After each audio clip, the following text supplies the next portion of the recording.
This question comes from AJ, who wrote, "When I was about 8 years old shoveling snow on a freezing day in Colorado, I wish that I could instantly be transported to the surface of the sun just for a nanosecond and then instantly transported back. I figured this would be long enough to warm me up, but not enough to harm me. What would actually happen? Believe it or not, this wouldn't even warm you. The temperature of the surface of the sun is about 5,800 Kelvin, give or take. If you stayed there for a while, you'd be cooked to a cinder, but a nanosecond is not very long. It's enough time for light to travel about a foot. I'm going to assume you're facing toward the sun.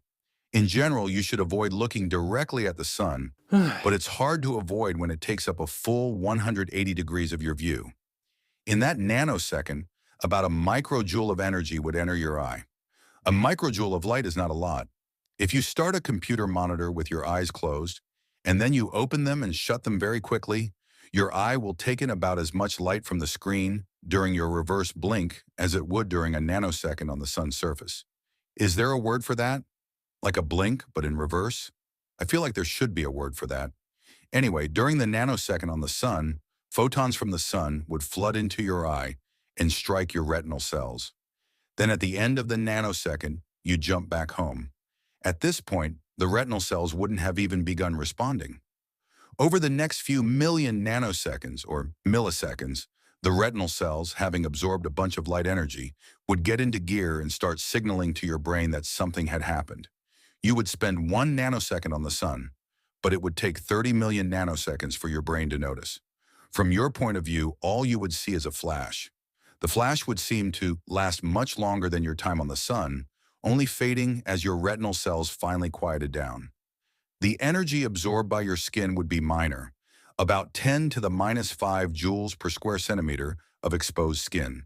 For comparison, according to the IEEEP 1584 standard, holding your finger in the blue flame of a butane lighter for 1 second delivers about 5 joules per square centimeter to the skin, which is roughly the threshold for receiving a second-degree burn. The heat during your sun visit would be 5 orders of magnitude weaker than that. So other than the dim flash in your eyes, you might not even notice. But what if you got the coordinates wrong? The sun's surface is relatively cool. It's hotter than like Phoenix, but compared to the interior of the sun, it's downright chilly. The surface is a few thousand degrees, but the interior is a few million degrees. What if you spent a nanosecond there? The Stefan-Boltzmann law lets us calculate how much heat you'd absorb while inside the sun. It's not good. You exceed the IEI 1584 B standard for second-degree burns after 1 femtosecond in the sun. A nanosecond, the time you're spending there, is a million femtoseconds. This doesn't end well for you. But there's some good news. Deep in the sun, the photons carrying energy are out of very short wavelengths. They're not visible light. They're mostly a mix of what we consider hard and soft X-rays. This means that they penetrate into your body to various depths, heating your internal organs and also ionizing your DNA, causing irreversible damage before they even start burning you. Looking back, I realize I started that by saying, there's some good news. I don't know why I did that. Don't spend a nanosecond inside the sun.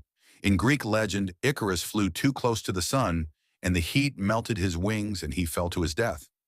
It's true that the temperature is higher closer to the sun, but temperature and heat aren't the same thing.